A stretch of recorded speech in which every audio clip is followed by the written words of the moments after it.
पूर्वा दीदी, मी असं ऐकलंय तुझी ताई या शाळेत होती आणि 10वी मध्ये ती तिसरी आली होती. तर तुझे आई बाबा तुझ्याकडून अशीच अपेक्षा करत आहेत का? हा प्रश्न मी माझ्या आई वडिलांनाही विचारला होता. तेव्हा माझे आई बाबा मला बोलले की अशी तर कोणती अपेक्षा तुझ्याकडून मी ठेवली नाही. म्हणजे तुला खेळ आणि अभ्यास सांभाळून तू जेवढं तुझ्या प्रयत्नाने अभ्यास करशील आणि मार्क मिळवशील हीच माझी इच्छा आहे. मी असं ऐकलं आहे की तू 10वीच्या बोर्डाच्या परीक्षेत रायटर म्हणून काम केलेस. जी मुलगी स्लो लर्नर होती, तो तुझा अनुभव कसा होता? हां, जेव्हा रानडेबाईंनी मला सांगितलं की 10वीच्या एका मुलीला रायटर म्हणून मदत करशील का, तेव्हा मी तिला मदत करायचं या हेतूने मी तिला हात म्हणाली. पण बाई जेव्हा मला बोलत होतं तिला भेटून घे जर हा म्हणालेस तर, मग तिला भेटली. तेव्हा तिच्या बोलण्या चालण्याच्या पद्धतीवरून मला असं मुळीच वाटलं नाही की ती स्लो लर्नर आहे. बोर्ड परीक्षा जवळ येऊ लागल्या, ती अभ्यासासाठी माझ्या घरी आली. मी मध्ये मध्ये तिचा अभ्यास घ्यायची. तिचा अभ्यास घेण्यावर मला हे कळलं की तिची स्मरणशक्ती थोडी कमी आहे. मग त्यासाठी मी तिला थोडी मदत पण केली. पण नंतर मध्ये मध्ये मला असा प्रश्न पडायचा ही पास तर होईल ना. आणि मग बोर्डाच्या परीक्षा आल्या, ती सांगायची, मी लिहित गेली. तशात बोर्डाच्या परीक्षा संपून गेल्या. बोर्डाच्या परीक्षा संपल्यावर तिने सांगितलेल्या सगळ्या उत्तर बरोबर जर असतील ना, ती पास तर होईल ना. आणि मग विचार आला रिझल्टचा.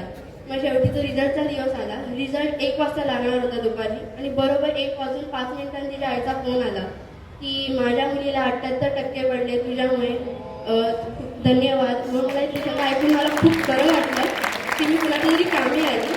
आणि मग ती दुसऱ्या दिवशी ती आई, मामा आणि ती माझ्या घरी आले धन्यवाद करायला. माझी तिथे खूप स्तुती केली त्यांनी, माझ्याबद्दल खूप चांगले बोलले. मला खूप आवडलं. माझ्या मम्मीला पण ते ऐकून बरं वाटलं की माझ्या मुलीने असं केलं. मग त्याच वेळी तिने माझ्या हातात मोठी कॅडबरी आणि पेढ्याचा बॉक्स ठेवला आणि मला धन्यवाद केलं. मी तिला पुढच्या आयुष्यासाठी शुभेच्छा दिल्या आणि तिने निरोप केला. तुला समाजसेवा करायला आवडेल का? हो, आवडेल, नक्कीच आवडेल. पण मी योगाच्या माध्यमातून ज्यांना योगा करण्याची आवड आहे, जे योगा करण्याची त्यांना गरज आहे, त्यांना योगा शिकवून मी समाजसेवा करायला आवडेल मला. बरोबर. म्हणजे आपल्या कलेचा उपयोग आपण समाजसेवेसाठी कसा करायचा हे पूर्वा दीदीकडून शिकलं पाहिजे. सगळ्यांनी पूर्वा दीदीसाठी जोरात टाळ्या वाजवा. थँक्यू.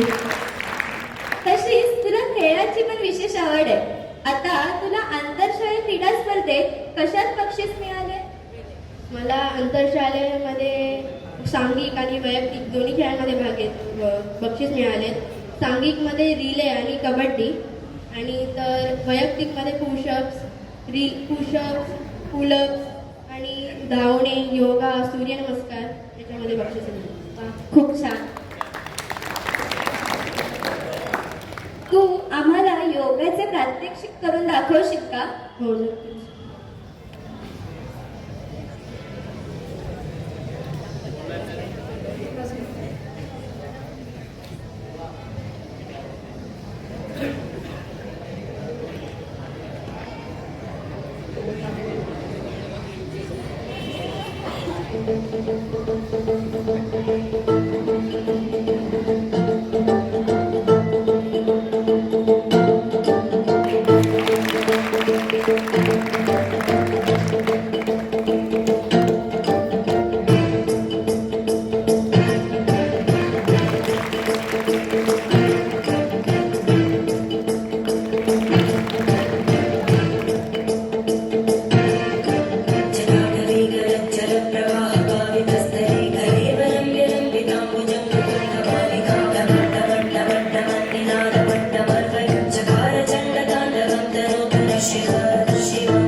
मार